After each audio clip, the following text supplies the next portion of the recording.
Hi hello నమస్తే this is Suvarna welcome to Suman team 10 years నుంచి హోమియోపతిలో ఎలాంటి పెయిన్స్ ఉన్నా అలాగే కిడ్నీలో స్టోన్స్ గురించి సైనస్ గురించి బోల్డ్ అండ్ టాపిక్స్ చెప్పడానికి రైట్ నో స్టూడియోలో ఉన్నారు డాక్టర్ నరేష్ గారు ఉన్నారు. ఆయనతో మాట్లాడదాం. నమస్కారం డాక్టర్ గారు. ఇప్పుడు వింటర్ వచ్చేసింది. వింటర్లో ఏంటంటే ప్రతి ఒక్కరికి కోల్డ్ ఇష్యూస్తో బాధపడుతూ ఉంటారు. మెయిన్గా ఏంటంటే సైనస్ ఉన్న వాళ్ళు ఇంకా ఎక్కువ ఇబ్బంది పడుతుంటారు. అసలు ఈ కాలం అంటేనే భయపడిపోతూ ఉంటారు. ఈ వింటర్లో సైనస్తో ఇబ్బంది పడే వాళ్ళకి ఫస్ట్ మీరు ఇచ్చే సలహాలు సూచనలు ఏంటి చెప్పండి.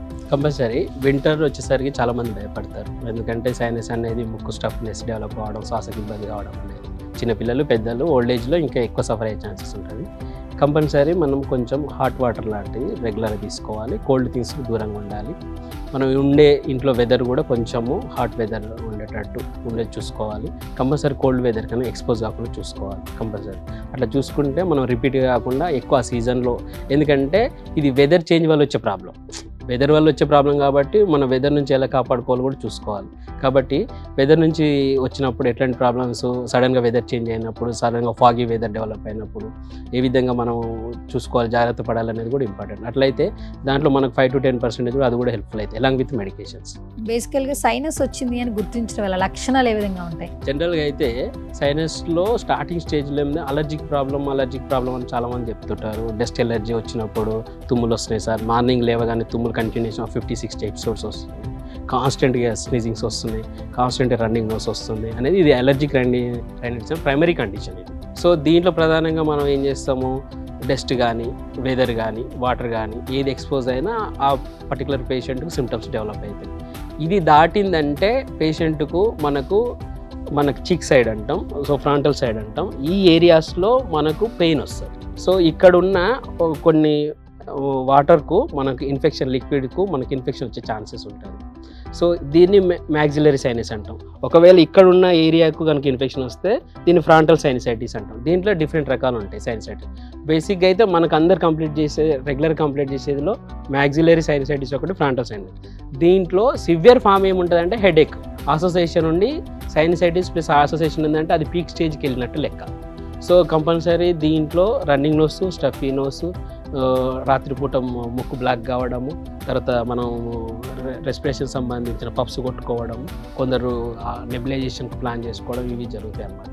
సైనస్ వచ్చిన వాళ్ళు మేజర్గా ఒక పాయింట్ చెప్తారు సార్, పడుకునేటప్పుడు గొరకొస్తుంది, అతిగా గొరకొస్తుంది. నార్మల్గా కొంతమందికి గొరకొస్తుంది. గొరక అనేది కూడా ఒక రకమైన వ్యాధి. కానీ సైనస్ ఉన్న వాళ్ళకి ఇంకెక్కువగా బ్రీతింగ్ లెవెల్స్ వస్తుంది అంటారు. ఇది ఏంటి అసలు? ఇది మంచి పాయింట్. యాక్చువల్లీ సైనస్లో కామన్గా రిపీటెడ్గా కోల్డ్ కాఫ్ ఉండడం వల్ల, రన్నింగ్ నోస్ ఉండడం వల్ల మనకు నాజల్ బోన్స్లో ఉన్న కండరం అనేది పెరుగుతుంది. దీన్ని నాజల్ పాలిప్ అంటాం. సో ఈ చిన్నపిల్లలు ఎవరికైనా రిపీటెడ్గా కోల్డ్ కాఫ్ వచ్చినా వస్తుంది, అలర్జిక్ రైనైటిస్ ఉన్న ప్రాబ్లం వాళ్ళలో ఉన్నా కూడా వస్తుంది, తర్వాత సైనస్ ప్రాబ్లం ఉన్న వాళ్ళు కూడా వస్తుంది. దీనివల్ల ముక్కు బ్లాక్ అవుతుంది. ముక్కు బ్లాక్ అయ్యి రాత్రిపూట ముక్కు బిగుసుకుపోవడం, స్టఫీ నోస్ డెవలప్ కావడము, శ్వాసకి ఇబ్బంది పడకుండా పేషెంట్ భయపడడం అనేది జరుగుతుంది. అప్పుడు స్టోరింగ్ డెవలప్ అవ్వడం వల్ల ఈ గురక ప్రాబ్లం అనేది కంటిన్యూ అయింది. ఇప్పుడు ఈ నాజల్ పాలిప్ని కనుక మనం ట్రీట్ చేయగలిగితే స్టోరింగ్ ఆటోమేటిక్గా అయిపోతుంది. సో స్టోరింగ్ అనేది ఈ కంకామిడెంట్ సిమ్టమ్, దీని అసోసియేషన్ సిమ్టమ్. సైనస్లో చివరి స్టేజ్ ఆఫ్ సిమ్టమ్స్లో మనకు స్టోరింగ్ అనేది డెవలప్ అయింది. అది కూడా ఓన్లీ నాజల్ పాలిప్ వల్లనే డెవలప్ అవుతుంది. నాజల్ పాలిప్కు జనరల్గా మనం బయట అందరూ చూసేదంటే లేజర్ సర్జరీ అంటారు. లేజర్ సర్జరీ చేసినా రిపీటెడ్గా వస్తుంది.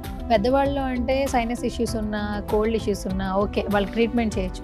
ఈ మధ్య కాలంలో నవడేస్ చిన్నపిల్లల్లో కూడా సైనస్ ఇష్యూస్ ఎక్కువగా చూస్తున్నాం సార్. అసలు మీరు ఎలా ట్రీట్ చేస్తున్నారు? చిన్నపిల్లలకి అసలు సైనస్ అనేది రాకుండా ఉండాలంటే తల్లిదండ్రులు తీసుకోవాల్సిన జాగ్రత్తలు ఏంటి? యాక్చువల్లీ ఇప్పుడు పిల్లల్లో నిజంగా మీరు అన్నట్టు చాలా రిపీటెడ్గా కనబడుతుంది. ఎవరైతే కోల్డ్ కాఫ్ రిపీటెడ్గా డెవలప్ అవుతుందో వాళ్ళు రైనైటిస్ ప్రాబ్లము, దాని తర్వాత సైనసైటిస్గా మారడం, దాని తర్వాత నెగ్లిజెన్స్ చేస్తే అది ఆస్తమా లాగా మారడం అనేది పిల్లల్లో కామన్గా జరుగుతుంది. ఉన్న ఇమ్యూనిటీ లెవెల్స్ తక్కువ ఉండడమే. ఎందుకంటే ఒకప్పుడుతో పోలిస్తే ఇప్పుడున్న సామాజిక జీవితంలో, బిజీ లైఫ్లో పిల్లల యొక్క పరిశుభ్రత కానీ, వాళ్ళు తినే ఫుడ్లో కానీ, వాళ్ళ యాక్టివిటీస్లో కానీ చాలా చేంజెస్ వచ్చినాయి. సో విలేజ్ పీపుల్తో పోలిస్తే సిటీ పీపుల్స్లో అంత ఇమ్యూనిటీ పవర్ అనేది, అంత యాక్టివిటీ అనేది ఉండదు. సో అందుకని ఇక్కడున్న వెదరు ప్లస్ ఇక్కడున్న యాక్టివిటీ ప్లస్ వీళ్ళకున్న ఇమ్యూనిటీ లెవెల్ని బట్టి వీళ్ళు సఫర్ అయ్యే ఛాన్సెస్ ఉంటుంది. కాబట్టి చిన్నపిల్లల్లో ఇది రిపీటెడ్గా కోల్డ్ కాఫ్ ఉన్న వాళ్ళకు ఇది సైనస్లు కానీ, అలర్జిక్ రైనైటిస్ కానీ ఇది కనుక మనం చేస్తే, కొందరిలో ఫ్యామిలీ హిస్టరీలో ఉంటే ఫ్యామిలీ హిస్టరీలో కనుక సైనస్ ఉన్న ఆస్తమా ఉన్న వాళ్ళ పిల్లలకు వచ్చే ఛాన్సెస్ ఉంటుంది. సో కొందరు మేనరికం వివాహం చేసుకున్న అని కూడా వారిలో వచ్చే ఛాన్సెస్ ఉంటాయి. సో ఇట్లా టెండెన్సీ అనేది క్యారీ ఫార్వర్డ్ అయితే సైనసైటిస్ ఆస్తమాలో కొందరికి, డస్ట్ ఎలర్జీలో ఫ్యామిలీ హిస్టరీలో ఎవరికన్నా ఉన్న లేకపోతే ప్రీవియస్గా మన మేనరిక వివాహాలు కనుక మనం ఉన్నట్టయితే వాళ్ళ పిల్లల్లో కూడా ఈ ఛాన్సెస్ ఉంటాయి. మనకి రెగ్యులర్గా కొంతమంది ఏంటంటే బయట డస్ట్ వల్ల కొన్ని ఇష్యూస్ ఫేస్ చేస్తున్నామని చెప్తుంటారు. వాళ్ళకి ఎక్కువగా తేంపులు రావడం, లోపల కఫం వచ్చినట్లు ఫీల్ అవ్వడం, ఎక్కువగా ఈ వింటర్ ఎప్పుడైతే ఎంటర్ అవుతుందో వాళ్ళకి రెగ్యులర్గా కాఫ్ వస్తూ ఉంటుంది. చాలా టెస్టులు చేసుకుంటారు, లోపల ఏమి లేదంటారు. చూస్తేనేమో కొంతమందికి టెస్టులు చేసి మీకు ఫ్లమ్ ఏర్పడింది, ఫ్లమ్ అనేది యాడ్ అయింది అంటారు. అసలు ఫ్లమ్ అనేది డేంజరస్ ఇష్యూనా? అసలు ఎందుకు వస్తుంది దాంట్లో లక్షణాలు? యాక్చువల్లీ ఇది ఎక్స్టర్నల్ థ్రోట్కి సంబంధించిన, మామూలుగా ఇంటర్నల్ థ్రోట్, ఎక్స్టర్నల్ థ్రోట్ అంటారు. అప్పర్ రెస్పిరేటరీ ట్రాక్ ఇన్ఫెక్షన్ అంటాం. అప్పర్ రెస్పిరేటరీ ట్రాక్ ఇన్ఫెక్షన్లో ఏమవుతుందంటే మనం ఎక్స్పోజ్ అయ్యే డస్ట్ కానీ, వాటర్ కానీ, ఫాగీ వెదర్ కానీ, వెదర్ చేంజెస్ వల్ల ముక్కుతో పాటు కొంచెం నోట్లో కూడా ఇన్ఫెక్షన్ అయ్యే ఛాన్సెస్ ఉంటుంది. అప్పుడు థ్రోట్లో ఉండే కొన్ని మ్యూకోజల్ లేయర్స్, జెల్ లాంటి పదార్థాల వల్ల అక్కడే స్టక్అప్ అయ్యి ఇన్ఫెక్షన్ వచ్చే ఛాన్సెస్ ఉంటాయి. దానివల్లనే వాళ్ళకి రిపీటెడ్గా కఫం డెవలప్ కావడం, కాఫ్ రావడం. సో అలర్జిక్ దీన్ని ఏమంటారు, డ్రై కాఫే వస్తుంది. మళ్ళీ ఈ డ్రై కాఫ్ వచ్చినప్పుడు ఏంటంటే ఇది బాగా అలర్జిక్ కాఫ్ అంటాం. రెగ్యులర్ కాఫ్తో పోలిస్తే అలర్జిక్ కాఫ్ బాగా సతాయిస్తుంది.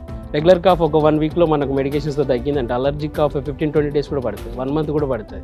Only because of maintaining cause ఏముంటుందంటే డస్ట్.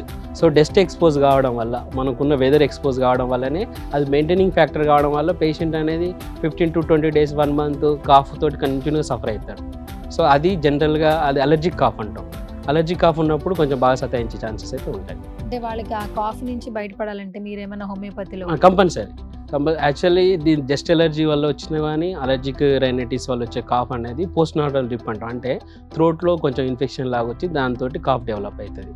సో బేసిక్గా మనం వెదర్ చేంజ్ వల్ల వస్తుందా, లేకపోతే మనకు ఇన్ఫెక్షన్స్ వల్ల వస్తుందా, లేకపోతే ఏదైనా ఎక్స్పోజ్ వల్ల వస్తుందా, ఏది వాటర్ వల్ల వచ్చిందా అనేది పర్టికులర్ కారణం కనుక మనం పేషెంట్లో ఫైండ్ అవుట్ చేసి దాని లక్షణాలను బట్టి కానీ ట్రీట్మెంట్ ఇస్తే పక్క మనం డస్ట్ ఎలర్జీ కాఫ్ కానీ, అలర్జిక్ కాఫ్ కానీ కంపల్సరీ ట్రీట్ చేయొచ్చు విత్ ఇన్ స్పాన్ ఆఫ్ డేస్లో. దానికి లాంగ్ స్టాండ్ ట్రీట్మెంట్ కూడా అవసరం పడదు. సో బేసికల్గా వింటర్లోనే ఎక్కువగా మనం చాలా ఫేస్ చేస్తుంటాం హెల్త్ ఇష్యూస్. సో ఎలాంటి హెల్త్ ఇష్యూస్ కూడా రాకుండా జాగ్రత్తలు తీసుకోవాలంటే మీరు ఇచ్చే సజెషన్స్ ఏంటి వింటర్లో, ఎస్పెషల్లీ ప్రతి ఒక్కరికి? కొంచెం వెదర్లో సడన్గా చేంజెస్ వస్తాయి. ఇంత ప్రీవియస్తో పోలిస్తే ఇప్పుడు వెదర్లో చాలా సడన్ చేంజెస్ వస్తాయి.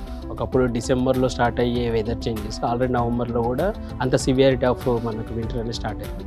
కాబట్టి వెదర్ చేంజెస్ మారుతున్నప్పుడు మన ఇంట్లో ఉన్న పిల్లలను ప్లస్ మన ఓల్డ్ ఏజ్ పీపుల్ ఎవరైతే సఫర్ అవుతారో, ఆల్రెడీ సైనసైటిస్ కానీ, ఆస్తమా కానీ ఉన్నప్పుడు కొంచెం మనం కాపాడుకోవాలి.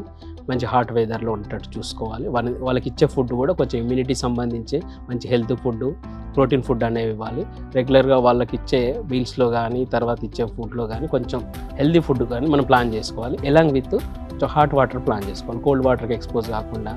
తర్వాత పిల్లల్లో రెగ్యులర్గా వాళ్ళు తినే ఐస్ క్రీమ్స్ కానీ ఇవన్నీ కంపల్సరీ మనం స్ట్రిక్ట్గా చేసుకుంటే బెస్ట్. ఎందుకంటే అవి మెయింటైనింగ్ ఫ్యాక్టర్గా ఉపయోగపడుతుంది. మనం ఎంత ట్రీట్మెంట్ ఇచ్చినా, మనం ఎంతగా మనం కరెక్షన్ చేయడానికి ట్రై చేస్తున్న ప్రాబ్లము, వాళ్ళు కనుక ఐస్ క్రీమ్ తిన్నా, వాళ్ళు కనుక కోల్డ్ వెదర్కి ఎక్స్పోజ్ అయినా, కూల్ డ్రింక్స్ తాగినా మళ్ళీ రిపీట్ అయ్యే ఛాన్సెస్ ఉంటాయి. కాబట్టి ఆ మెయింటైనింగ్ ఫ్యాక్టర్ను మనం కంపల్సరీ అవాయిడ్ చేసుకోవాలి.